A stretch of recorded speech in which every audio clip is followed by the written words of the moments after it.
স্নান খাওয়া সেরে বাড়ির কলপারে গাছে গলায় ফাঁস দিয়ে আত্মহত্যা করলেন এক ব্যক্তি। শনিবার সন্ধ্যায় ঘটনাটি ঘটেছে রায়গঞ্জ থানার কর্ণজোড়া ফাঁড়ি ছত্রপুর সংলগ্ন ভাটার মাঠ এলাকায়। পরিবার ও আত্মীয় সূত্রে জানা গিয়েছে, শনিবার সন্ধ্যা 7টা নাগাদ অষ্টবাবু মদ্যপ অবস্থায় বাড়ি ফেরেন। বাড়ি ফিরে তিনি স্নান করেন এবং খাওয়া দাওয়া সারেন। এরপর বাড়ির কলপারে থাকা একটি গাছে গলায় ফাঁস লাগিয়ে আত্মহত্যা করেন। ওই সময় বাড়ির অন্যান্য সদস্যরা দোকানে গিয়েছিলেন। তারা ফিরে এসে অষ্ট সরকারকে ঝুলন্ত অবস্থায় দেখতে পান। তড়িঘড়ি তাকে উদ্ধার করে রায়গঞ্জ মেডিকেল কলেজ হাসপাতালে নিয়ে গেলে কর্তব্যরত চিকিৎসক তাকে মৃত বলে ঘোষণা করে। পুলিশ সূত্রে জানা গিয়েছে, মৃত ওই ব্যক্তির নাম অষ্ট সরকার ওরফে পার্থ, বয়স 42 বছর। মৃতের আত্মীয় তনয় মণ্ডল বলেন, গতকাল সন্ধ্যায় মদ্যপ অবস্থায় বাড়িতে আসলে স্ত্রীর সঙ্গে সামান্য বচসা হয়। এরপর বাড়ির পাশে কলপারে থাকা আম গাছে গলায় ফাঁস লাগায় আত্মহত্যা করেন। আমরা তখন দোকানে গেছিলাম, এসে দেখি পাশে থাকা আম গাছে ঝুলন্ত অবস্থায় রয়েছে। তারপরে তড়িঘড়ি তাকে উদ্ধার করে রায়গঞ্জ মেডিকেল কলেজ হাসপাতালে নিয়ে যায়। জরুরি বিভাগে নিয়ে পৌঁছলে চিকিৎসক তাকে পরীক্ষা নিরীক্ষার পর মৃত ঘোষণা করে।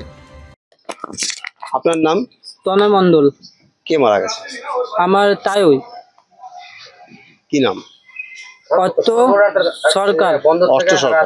আচ্ছা, কোথায় বাড়ি? বাড়ি উদয়পুরে, ওখানে ছত্রপুরে ওখানে। হ্যাঁ। বয়স কত হলো? বয়স 42। আচ্ছা, কি হয়েছিল ঘটনা? কিভাবে? ঘটনাটা হয়েছিল, অল্প নেশা করতো তো, নেশা করতো হয়েছিল যে চান টান করছিল, চান টান করে খাবার দাবার করলো, করার পরে কি হলো, আসে নিয়ে ফাঁসি লাগাইছে। আমার উনার বাড়ি পরে দোকানে গেছে, আসে দেখে ঝুলে আছে। তারপর কি করলেন? তারপরে আসলাম, আসে নিয়ে হাত পাতে নিয়ে আসতে আসতে বলে দিল। কালকে সন্ধ্যায়? কালকে সন্ধ্যা 7টা নাগাদ। এদিন অর্থাৎ রবিবার মৃতদেহ ময়নাতদন্তের পর পরিবারের হাতে তুলে দেওয়া রায়গঞ্জ থানা পুলিশ। এই ঘটনায় রায়গঞ্জ থানায় একটি অস্বাভাবিক মৃত্যুর মামলা রুজু করা হয়েছে। কি কারণে অষ্ট সরকার এই চরম সিদ্ধান্ত নিলেন তা খতিয়ে দেখছে পুলিশ। উত্তর দিনাজপুরের রায়গঞ্জ থেকে নিজস্ব প্রতিনিধির রিপোর্ট, টাইমস 14 বাংলা। অফার আকর্ষণীয় অফার। দেশের 80তম স্বাধীনতা দিবস ও আমাদের প্রতিষ্ঠান শাড়িশ্রী পাঞ্জাবি হাটে প্রথম বর্ষপূর্তি অফারে 5 থেকে 10% শাড়িতে ছাড়।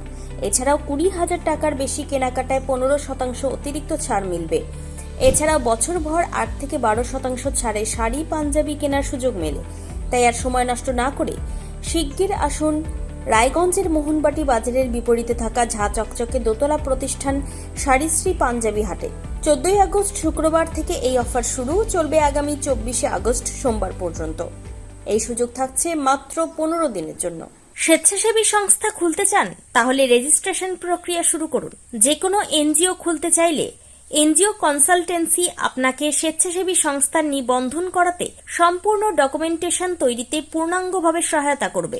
Section 8 company registration, trust registration, society registration, pan, tan এবং 12A 80G সহায়তা, এনজিও দর্পণ এবং CSR সম্মতি।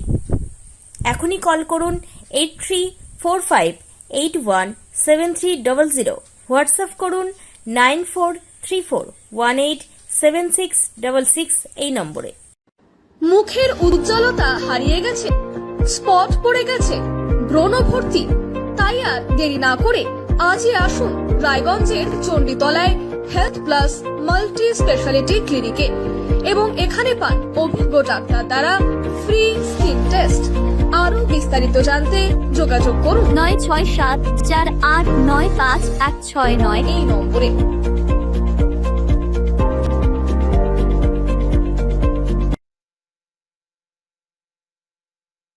আজ তোমার বিয়ে সাজলো নতুন সাজে।